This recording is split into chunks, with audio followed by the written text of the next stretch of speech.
పరిశుద్ధుడైన దేవుని నామానికి మహిమ కలుగును గాక. మన ప్రభు అయిన క్రీస్తు నామంలో మీ అందరికీ కూడా వందనాలు. ప్రియ సహోదరులారా, మీ అందరూ కూడా బాగున్నారు కదా. మరి ఈరోజు దేవుని వాక్యాన్ని మనం చూసినట్లయితే, క్రీస్తు మీ ఇంట ఉన్నాడా అన్న అంశం మీద కొన్ని మాటలు మనం నేర్చుకుంటాం. క్రీస్తు మా ఇంట ఉంటే ఏంటి అని చాలామంది అనుకోవచ్చు, లేకుంటే సంతోషపడవచ్చు. క్రీస్తు ఏ ఇంట్లో ఉంటే ఆ ఇంటికి శుభం, ఆరోగ్యం, ఆయుష్కాలం, సంపద, సంతోషం, ఆనందం.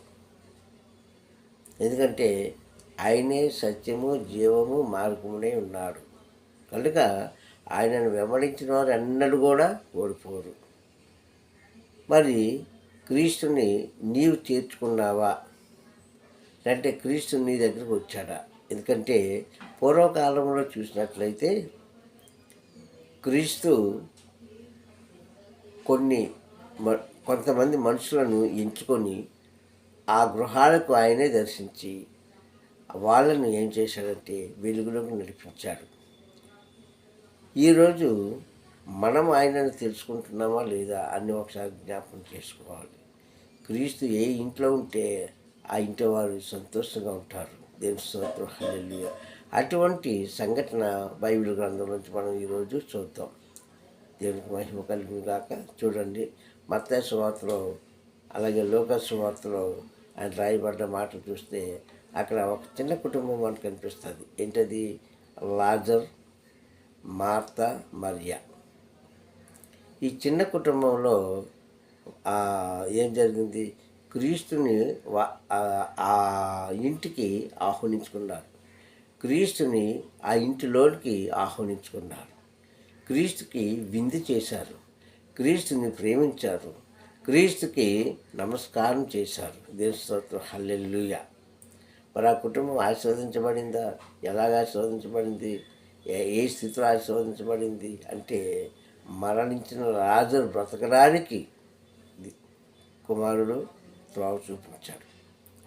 ఎందుకు మనం జ్ఞాపకం చేసుకోవాలంటే, ప్రతి సంగమా, క్రీస్తుని మనం ఎంతైతే ప్రేమిస్తామో, ఎంతైతే ఆరాధిస్తామో, ఎంతైతే ఇష్టపడతామో, మనకు వచ్చిన ఆపద మనకు తెలియదు. కానీ ఆపద వచ్చేటప్పుడు దేవుడు ఖచ్చితంగా మనకు సహాయం చేయిస్తాడు.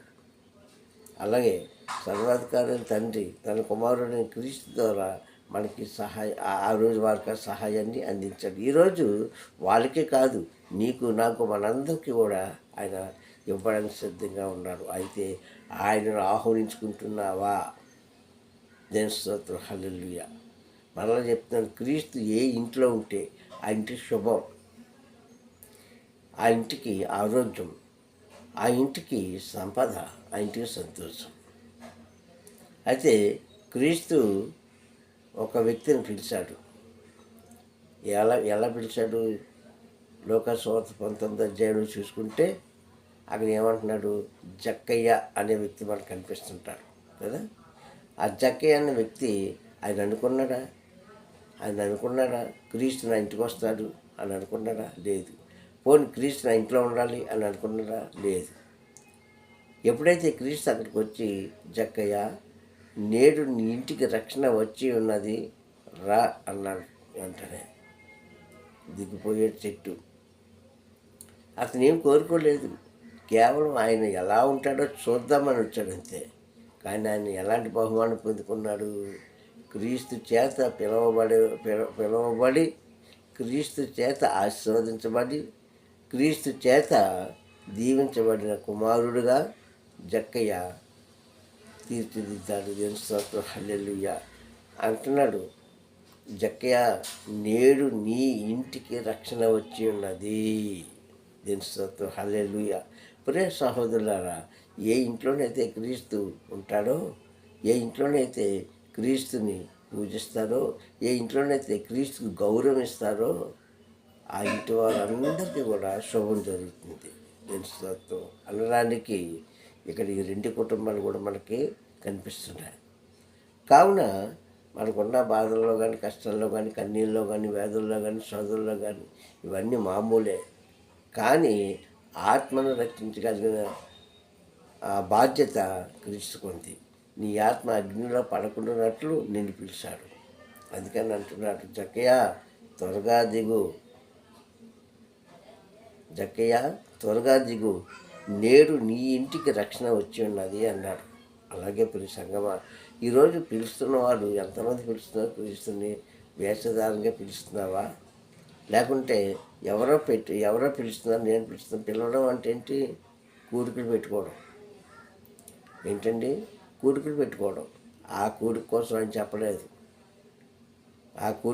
చెప్పలేదు. నీ హృదయాన్ని శుద్ధి చేసుకొని ఆయనతో నీవు ఏకీభవించినప్పుడు నిన్ను దీవిస్తాడు. అందుకే ఇక్కడ ఏమంటుండో మార్తా మరియా తన ఇంట చేర్చుకొనెను. ఎవరిని? క్రీస్తుని. సంగమా, ఈరోజు నీ హృదయం అనే ఇంటిలోనికి క్రీస్తుని రప్పించుకుంటున్నావా? అనగా ఆయన వాక్యాన్ని నీవు శ్రద్ధగా వినగలుగుతున్నావా? పాటించగలుగుతున్నావా? నీ ఇంట్లోనికి ఆయన రావడానికి సిద్ధంగా ఉన్నాడు. పిలుస్తున్నావా? మీరు ఆలోచించండి. ఎందుకంటే క్రీస్తు లేనిదే ఏమీ కూడా భూమి మీద జరగలేదు. కావున ప్రియ సంగమ, క్రీస్తుని అంగీకరించండి, క్రీస్తుని ప్రేమించండి, క్రీస్తుని ఆరాధించండి. అప్పుడు సర్వాధికారి తండ్రి తన కుమారుడైన క్రీస్తు ద్వారా మనకు రావాల్సిన ఈవులు దయచేస్తారని స్పష్టంగా తెలియజేస్తున్నాడు. ప్రియ సంగమ, అక్కడ అంటున్నాడు కదా, తన ఇంట చేర్చుకొనేను. ఈరోజు ఎంతమంది చేర్చుకుంటారండి?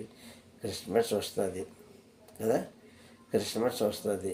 క్రిస్మస్ వచ్చేటప్పుడు ఇంటి బయట స్టార్ పెడతాం, ఇంట్లో సంబరాలు చేసుకుంటాం. అలా చేసుకోవడం పెట్టుకో, తప్పులేదు.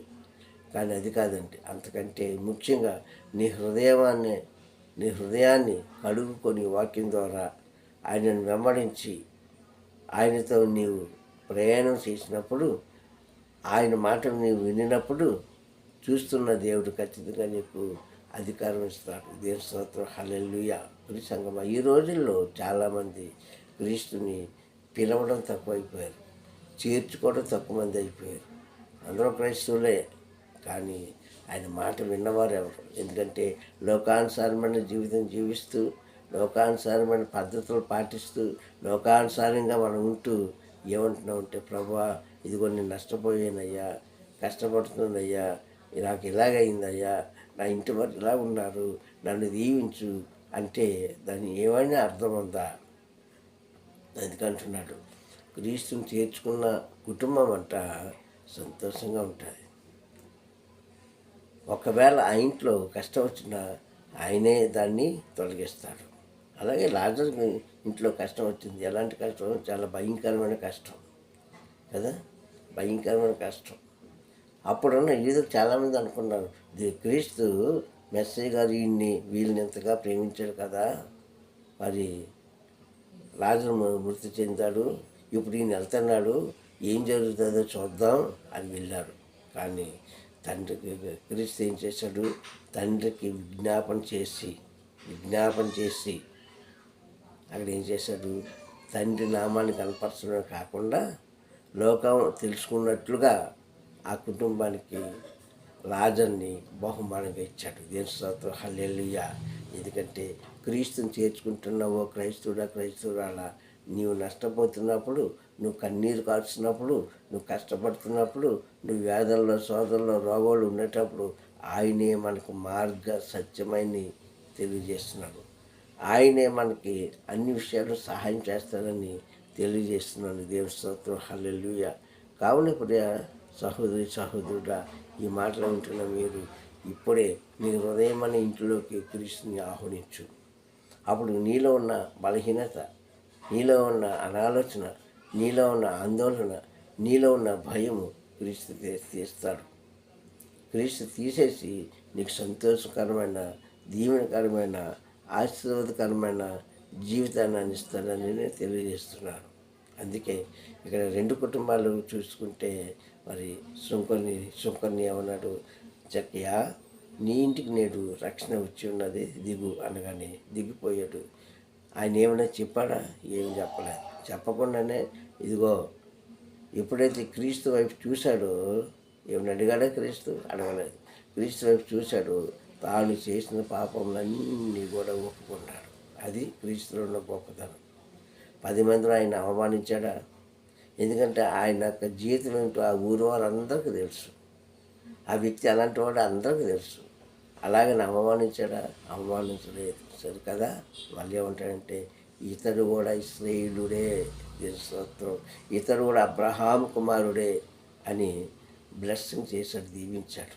ఈ సంగమ మనుషుల మధ్య మనుషులకి వ్యక్తిగత భేదాలు ఉండొచ్చు, కానీ చూస్తున్న దేవుడికి అసూయ కానీ అహంకారం కానీ కుళ్ళితనం కానీ ఉండదు.